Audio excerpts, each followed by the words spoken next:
गांव का बाजार चहल पहल से भरा है। कोई सब्जी खरीद रहा है तो कोई दुकान पर खड़ा है। डमरू लाल, जो कि गांव का ही एक धनी सेठ है, अपने दुकान पर बैठा है। तभी गांव का ही एक गरीब किसान रामू वहां आता है। नमस्कार डमरूलाल भैया। हाँ हाँ, नमस्कार। बोल, क्या काम है? भैया, इस बार मेरी फसल पूरी तरह से खराब हो गई है। घर में खाने को भी कुछ भी नहीं बचा। सोच रहा था कि आपसे कुछ उधार मांग लूं। उधार? अरे भाई, मैं कोई धन कुबेर नहीं हूँ जो सबको पैसे बांटता फिरूं। जाओ जाओ, कहीं और देखो।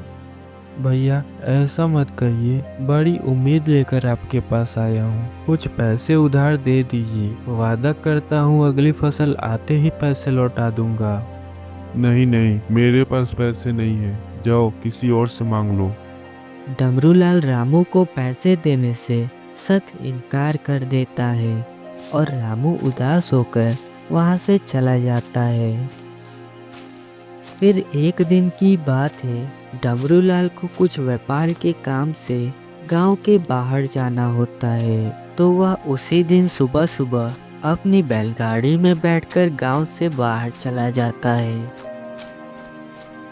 अगले दिन जब डमरू लाल गांव पहुंचता है तो वह देखता है कि चौपाल पर बैठे कुछ लोग आपस में बातें कर रहे हैं। भाई, कल रात तो बड़ी अजीब घटना घटी।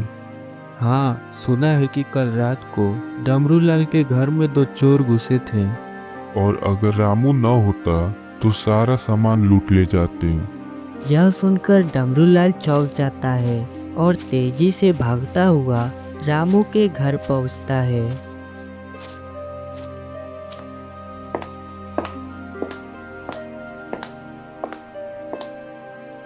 रामू भाई, अरे डमरूलाल भैया, आइए। सुना है कल रात तुमने मेरे घर की रक्षा करी। हाँ भैया, चोर दीवार फांदकर घर में घुस गए थे। मैंने गांव वालों को बुलाकर उन्हें भगा दिया। रामू भाई, मुझे माफ कर दो। मैंने तुम्हें बुरा भला कहा, मजाक उड़ाया, और तुमने फिर भी मेरी मदद की। भैया, इंसानियत सबसे बड़ी चीज होती है। भलाई करने में सोचना कैसा। तुमने मुझ पर बहुत एहसान किया है रामू भाई। मैं तुम्हें अकेला नहीं छोड़ूंगा। जो भी मदद चाहिए मुझसे बेझिझक कहना। डमरू लाल कुछ पैसे निकालता है और रामू को दे देता है। ये मेरी तरफ से नहीं, बल्कि तुम्हारे भलाई का इनाम है। अब तुम सुकून से अपनी खेती करो। रामू खुश हो जाता है और डमरू लाल का धन्यवाद करता है।